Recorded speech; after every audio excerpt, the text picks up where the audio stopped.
शिक्षक भरतीची वाट बघणाऱ्यांसाठी एक चांगली बातमी आहे। शिक्षकांच्या काही गटामधल्या निवड यादी आता प्रसिद्ध झालेली आहे। राज्य सरकारने शिक्षक निवड यादी आता प्रसिद्ध केली आहे। शिक्षक भरती आंदोलकांकडून निवड यादीचं स्वागत केलं जात आहे। आताची ही महत्त्वाची बातमी आपण बघतोय। राज्य सरकारने याआधी सुद्धा शिक्षक भरतीच्या संदर्भामध्ये मोठ्या प्रमाणावरती भरती करू असं आश्वासन दिलेलं होतं आणि आता काही गटांसाठीची निवड यादी आता राज्य सरकारने प्रसिद्ध केलेली आहे। शिक्षक भरती आंदोलकांकडून आता निवड यादीचं स्वागत केलं जात आहे। अनेक ठिकाणी संपूर्ण महाराष्ट्रभर अभियोग्यताधारक शिक्षकांनी ठिकठिकाणी आंदोलनं केलेली आपण पाहिलेली होती आणि राज्य सरकारने शिक्षक भरती लवकरात लवकर करावी याच्यासाठी हे सगळे अभियोग्यताधारक हे आग्रही होते आणि त्यानंतर आता शिक्षक भरतीची वाट बघणाऱ्यांसाठी ही एक चांगली बातमी आपण म्हणू शकतो, कारण काही गटांसाठीची शिक्षक भरतीसाठीची यादी आता सरकारने प्रसिद्ध केली आहे। आणि याविषयी बोलूया, संदीप कांबळे आपल्या सोबत आहेत। शिक्षक भरती संदर्भात अनेक आंदोलनांमध्ये खरं तर त्यांचा सहभाग आहे, पाठपुरावा ते सातत्याने करत असतात। संदीप जी, एक चांगली बातमी समोर येते, खरंच या सगळ्यामुळे काही दिलासा मिळणार आहे का?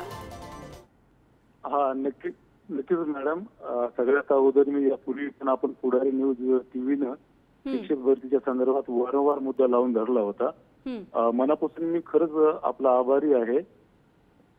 जी काही 25 फेब्रुवारीला पहिली निवड यादी लागली होती त्याच्यामध्ये 11,000 पदाची निवड यादी जाहीर झाली होती आणि त्याच्यापैकी जे काही शिल्लक असे 5,000 पद होते त्याची रूपांतरित यादी, ज्याला कन्व्हर्जन राऊंड म्हणूया, ती आता थोड्या वेळापूर्वी प्रसिद्ध झालेली आहे। तर ती जी कन्व्हर्जन राऊंड होता तो आहे 3,150 उमेदवारांचा। तर नक्कीच निवडणुकीच्या तोंडाच्या समोर राज्यातील अनेक अभियोग्यताधारकांना यामध्ये स्थान मिळालेलं आहे। मात्र त्याच्यामध्ये अजून काही न्यायप्रविष्ट बाबी आहेत, त्या कोर्टाच्या अधीन निकालाच्या अधीन राहून काही प्रवर्गावर अन्याय झाल्याचं दिसतंय त्याच्यात। तर ती कोर्टाच्या अधीन राहून यादी प्रसिद्ध करण्यात आलेली आहे।